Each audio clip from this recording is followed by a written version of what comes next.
Dear students, good morning.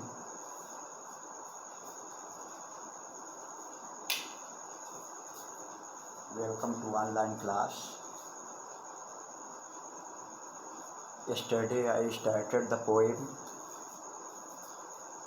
A Legend of Northland, and I taught you the first starting stanzas from first to fourth.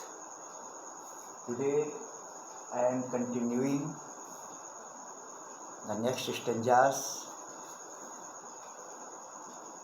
Stanza number 5. He came to the door of the cottage in traveling round the earth, where a little woman was making cakes and baking them on the hearth. पीछे के stanza में बताया गया था कि एक Peter नाम के एक महान संत जो कि इस संसार में ईसा मसीह के उपदेशों को पूरी दुनिया भर में दिया करते थे, और वही उपदेश देते हुए घूमते फिरते वह एक ऐसे स्थान पर पहुँचे। He came to the door of a cottage. वह एक झोपड़ी के द्वार पर पहुँचे। वह ही किसके लिए आया? सेंट पीटर के लिए आया। सेंट पीटर जो कि दुनिया को का मार्गदर्शन करते थे, ईसा मसीह उपदेश दे करके। तो झोपड़ी के द्वार पर आए। इन ट्रेवलिंग राउंड द अर्थ, पूरी दुनिया का चक्कर लगाते हुए वो वहाँ पर आए।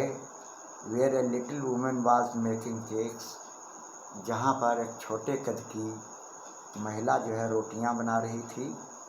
And baking them on the hearth, hearth means होता है चूल्हा, और रोटियाँ बना करके वो उन्हें चूल्हे पर सेंक रही थी। ये साधु संत जी को भूख लगी हुई थी, तो उन्होंने चाहा कि ये रोटियों में से एक रोटी उन्हें भी मिल जाए। तो आगे एक स्टेंजा में लिखा हुआ है, and being faint with fasting for the day was almost done, he asked her from her store of cakes to give him a single one. दिन भर व्रत रहने की वजह से कमजोरी और बेहोशी की स्थिति उनको आ गई थी। For the day was almost done, क्योंकि दिन जो है समाप्त होने वाला था, सूर्यास्त होने वाला था।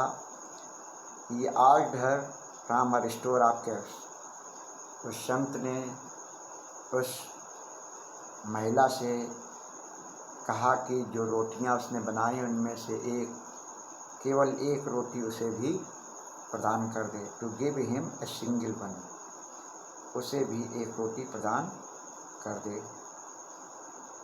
तो इस तरीके से एक रोटी वो उससे चाहता था, लेकिन ये स्त्री जो है बहुत ही कंजूस टाइप की थी, और वो जो रोटियां रखी हुई तो उसमें सोचती थी बड़ी बड़ी रोटियां हैं, क्यों ना एक नई छोटी रोटी बनाकर दे दी जाए।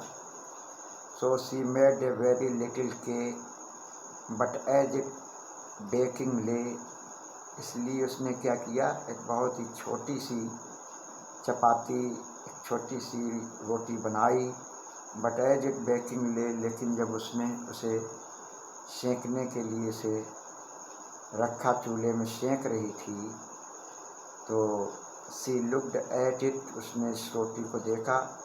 And thought it seem too large to give away, सोचा कि ये तो बहुत बड़ी है, ये इसे भिक्षा में नहीं दिया जा सकता है। टू लार्ज, उसने सोचा ये बहुत बड़ी है, टू गिव अवे, ये भिक्षा में नहीं दी जा सकती है। तो फिर क्या किया कि therefore she needed another, needed KNEADED, NEEDED होता है नीडेड, या KNEADED। Needed means work up the डफ, मीन्स उसने आटे को गूंथा और दूसरी रोटी बनाने का प्रयास किया। Therefore she needed another and still a smaller one, but it looked when she turned it over as large as the first had done. एक छोटी सी रोटी बनाने का प्रयास किया, लेकिन उसे जैसे ही उसने उसको घुमा घुमा करके सेकने का प्रयास किया तो उसे वो रोटी जो है बहुत ही बड़ी दिखाई दी, और जैसा पहले वाली रोटी बड़ी दिख रही थी वैसी ये रोटी भी उसे बड़ी दिखने लगी। नीडेड मीन्स आटे को गूंथ करके लोई बना करके उससे रोटी बनाना नीडेड कहलाता है। तो I hope that you will do much better in this poem, because very easy poem, there are not many difficult words. You have to revise all these 8 stanzas, and we will meet with some new stanzas in the next video. Till then, goodbye, have a nice day.